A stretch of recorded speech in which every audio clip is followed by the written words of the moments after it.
Chicago's a mess. You have an incompetent mayor, grossly incompetent, and we'll straighten that one out probably next. That'll be our next one after this, and it won't even be tough. And the people in Chicago, Mr. Vice President, are screaming for us to come.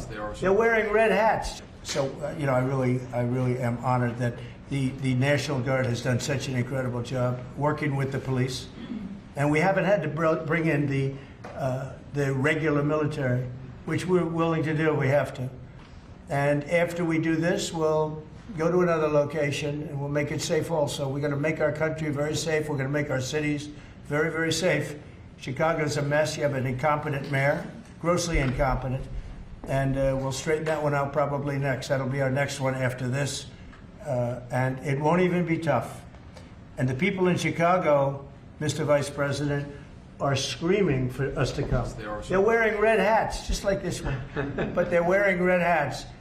African-American ladies, beautiful ladies, are saying, please, President Trump, come to Chicago. Please.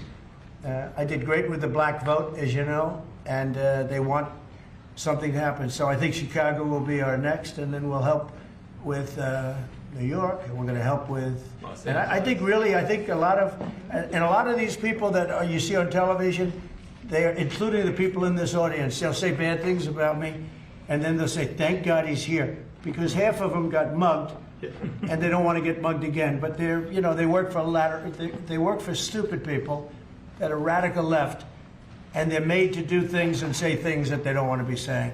But the people right here are all happy because you're not going to be mugged in Washington, D.C. anymore.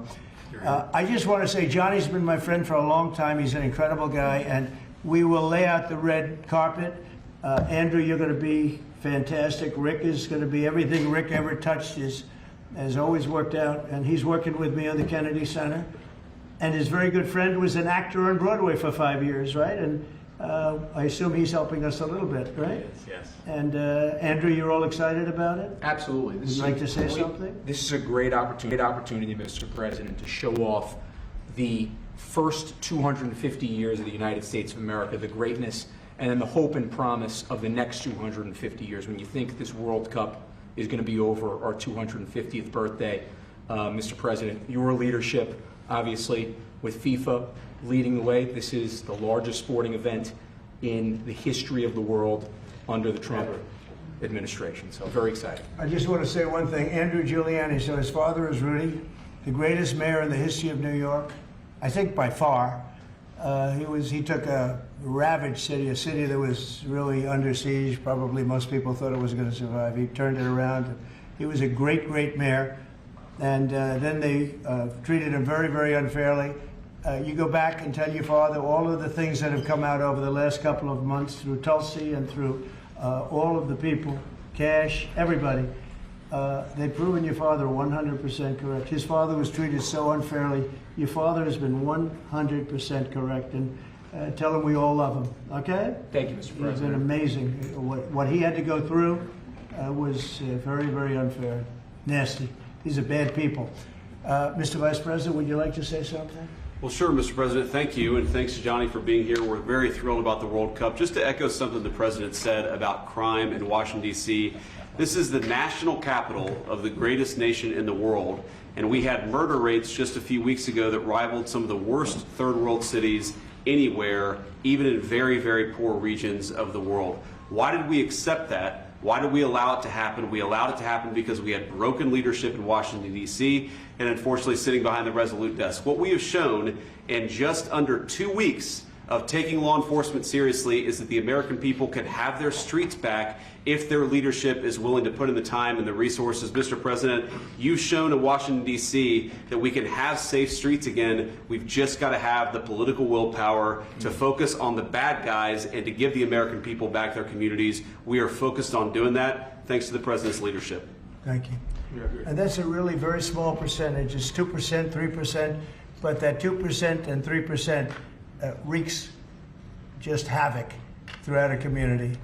People are petrified, and I notice a couple of the women in the back are shaking their head, yes, yes, yes. I won't report who you are because you'll end up losing your jobs, but it's true. It's amazing, and the police and you look at the D.C. National Guard, I saw pictures of them last night getting off vans and all, and I saw some bad ones running, but they're not running so much anymore. They're not there. They're just not even, they're not even trying. You're totally safe. Now, there'll be something happening sometime. I don't know. Maybe it won't be for a long time, but this was every night would get reports of people being mugged and killed. There's one woman on television last night. She had a badly busted up nose, and she's like our streets the way they used to be, and she thinks it's going to happen like by doing nothing. And they say, "What happened to your nose?" She got slugged by a guy walking down the street. Slugged. Her nose will never be the same, I guarantee you, unless it takes a pretty good turn. She wasn't really for us. But she sort of said, well, maybe something has to happen. Before this happened to me, she got whacked. And I don't think she'll ever be the same. She almost became, she was a half a Trump fan, a woman that would have never been a Trump fan, but she was hit hard. It's not going to happen anymore. Not going to happen anymore. But then we're going to beautify the city too. That's where I was today at Kennedy Center. And we're going to beautify the city like it has it. And we're working with Clark Construction, the biggest construction company in Chicago, and in Chicago and Washington. And the head of Clark is great. He's all over the world, actually, but Washington, I would say, is their home. That's where they do the best work, the biggest work. And they're doing they've been doing a fantastic job. So you're going to have a fantastic, clean, beautiful place. It's going to be better than it ever was before, literally better than it ever was before. We'll get it done very quickly. And I want to thank Clark because they're doing a lot of work in a lot of different locations, but they've been fantastic for getting us the right contractors and the people that can really do the job right. And Johnny, did you want to say something? Yes, I have one more thing, because as you rightly say, you know, with security and beautifying cities and the whole country, we want people to come and enjoy and have fun. And that's why this is not just the most iconic trophy in the world of sport, but we start on the 10th of September the sale of tickets for the FIFA World Cup, and we have the first ticket here for the final. Good. Wow. For you. Oh, good. That's cool. Wow. It's of course row 1, seat 1. It's ticket number 45, so. 47, and it's for the final in New York, New Jersey. And so you have your ticket already for the final. All the others, 10th of September, start getting your tickets. That's beautiful. Yeah. 6.5, 7 million tickets. Fans will enjoy. Will You enjoy do the records. security here. Will be fantastic. You're going to do record business, I think. 100%. Christy, would you like to say something? Yeah, Mr. President, millions of people will come to this country, and we'll make sure they get their travel documents, their visas, that they want to come here and spend their money and enjoy the sporting event. It'll be the largest event in the world. And sir, you're reminding me of something that my dad used to say all the time when I was growing up. He would say, Christy, you kids need to look like you respect yourself before anybody's going to respect you.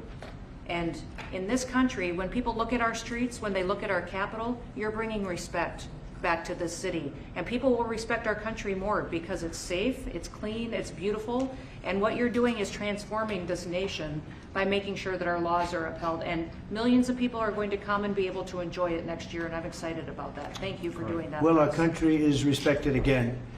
And a year ago, we had a dead country. I'm telling you, it was a dead country. It was a country that had lost its way. It was a country that was going to fail. Look, even today, where they say $4 trillion in reductions of deficits, and this was totally unexpected. They didn't expect it. I mean, I don't know where they've been, the people that do this stuff, but it's terrible.